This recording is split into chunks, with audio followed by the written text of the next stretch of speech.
Riley's trying to get comfortable in the skid steer. We'll see how long before he gives up and lets me push the tree over. We got to push 2 trees over.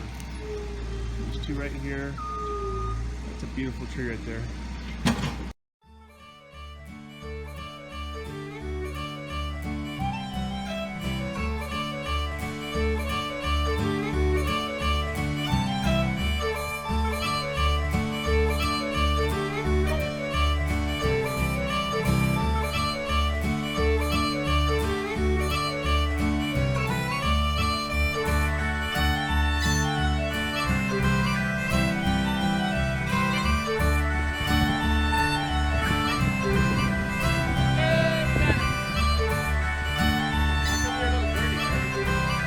Jump off right there.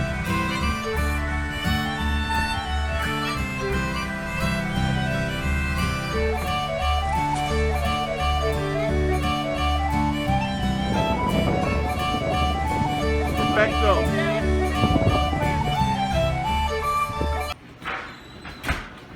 You cleaning chimneys again?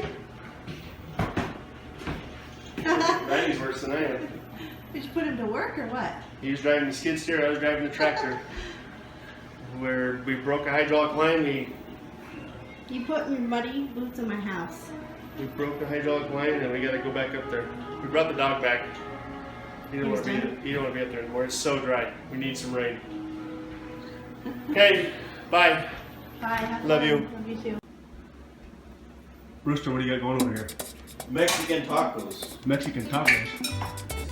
Wait, last time I checked, you didn't know how to cook nothing. You burned cereal last time you tried to cook it. What's up with that? Show me what we got.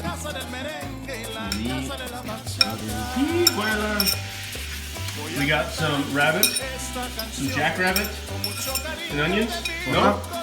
First you killed jackrabbit. Look at that big old mop. If I find a big long hair in my tacos, I'm telling you, your mom already told me I could take you and get you a military haircut. Nope. Nope. That's what we're doing tomorrow. Look at me. Look at me. We're gonna go get a haircut tomorrow, right? Come on, your mom said. No. You gotta do it for the ranch. You can pay me and I'll do it. I'll pay you. Pay me 5 extra hours of work and I'll do it. 5 extra hours of work. I bet your mom would be okay with $50. it. $50? Plus Let me, pay my let, me, haircut. I let, have me, to pay for my haircut. let me reach out to your mom. You get a haircut like me No. for $50? Just a little trim around the ears. No, no, not for $50. We need to give you a high and tight. No. Like when you were a little kid. No. Come on, Rooster. Yeah, no. All right, let's see how these tacos turn out. Let's see, any good? All right. You're now the cook. You have now been upgraded from the work hand to the cook. The housewife? The housewife. Alright. Aunt Cedar will love that. Look what I did. A little overly comfortable. And I ran the damn tractor off the front of the trailer. Too worried about the freaking ramps. Oh, I don't think I did any damage. I can't see any damage other than the tailgate on the truck, which was already basically shot. But let's see if I can get unhooked. That's going to be the big one. I got a high lift jack, and I think that's it. I don't have anything else. I'll see how she goes. This is a prime example of number one, why I shouldn't be up here alone, and number two, what I get for half-assing things. You know, the brake pads that I need for this freaking tractor are 45 bucks. And I put off buying them. And because the old brake pads are about shot, I rolled right up the front. Crushed the tailgate, which I'm not horribly concerned about. But, you know, I don't know how many times I have to have these little experiences to just remind myself that someday I'm going to be a statistic if I'm not careful. Everything about this is stupid. If I had a friend or a brother or a family member doing something like this, I'd have words with them. But this is a day in the life of me. This is the norm. I was on the tractor, up on the tractor, pulling it up, and I failed to take into consideration that the truck is leaning a little bit downhill. And I try usually to set the trailer at an uphill angle, so when I roll the tractor up onto it, all I have to do is shut it off. and it happened very, very fastly. So I rode the tractor right off the front of the trailer, damaged my tailgate pretty good. But you know, I'm one of these guys that I have a tendency to overthink things and overanalyze things. And there's a million different ways this could have gone bad. I know people that have died doing less stupid things.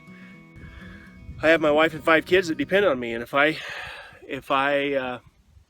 you know, did something stupid enough to get myself killed or injured severely, it's dramatically going to change our life. But let's be honest, just the financial responsibility that it takes to raise a family of 5, I think could and should regularly come into the equation when I do stuff like this, and it doesn't. I promise you this won't be the last time I do something like this. The other side of the coin is my nephew Riley should have been with me this morning.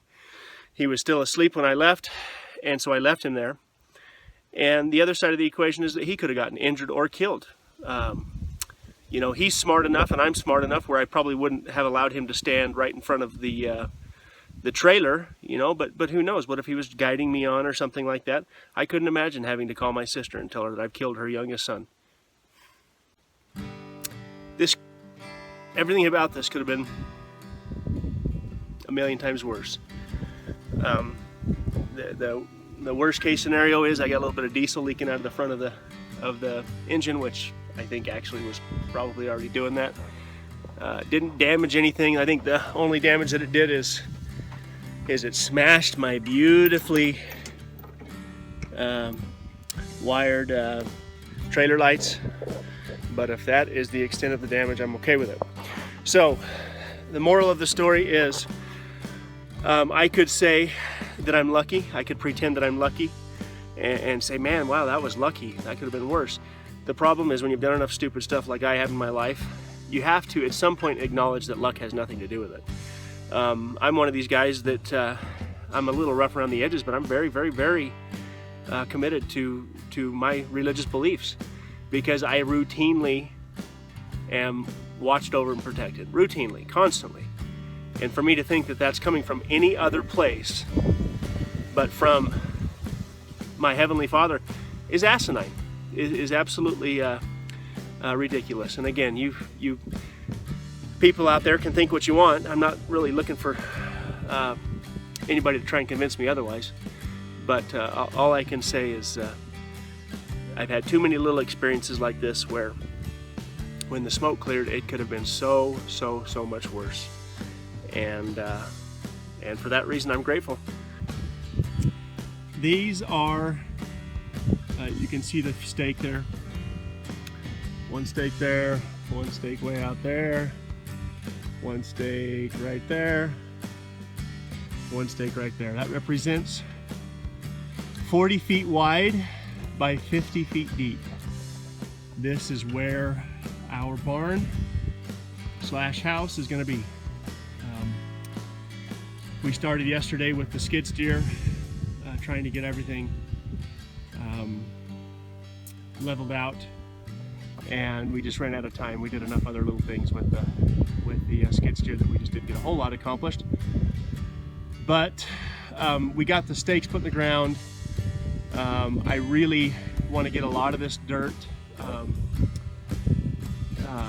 want to get it basically moved around in such a way where when the snow melts that I'm never going to have water issues around this barn.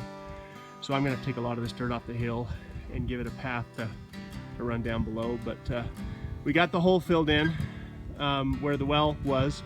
And by the way, I went ahead and ordered a sand point, a rock point, whatever you want to call it. And we're going to try and run a 2-inch rock point down this next week and see if we can still get water down there. Here is a lot of the stuff I got done with that tractor. That tractor is a beast. I love the thing.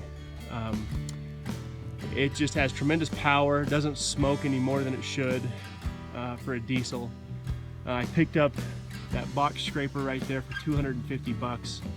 Needs some teeth. I need to pick up some new ripper teeth for it. But it's been a really good week. and ironically I get to cap it off with my little incident there with the tractor. So I'm not gonna let this ruin my day. It's Labor Day weekend, and you know, I still have plenty of work to do around here. It's so dry. I mean, you look at the soil, it's just ridiculous. We need rain so bad. I got piles I need to burn, and we haven't had a decent storm in months. You know, we look at the clouds, it acts like it's gonna try and blow in, but it just hasn't accumulated, and so it's gonna be hard to do a ton until we get some good moisture down here. But anyhow, thanks guys.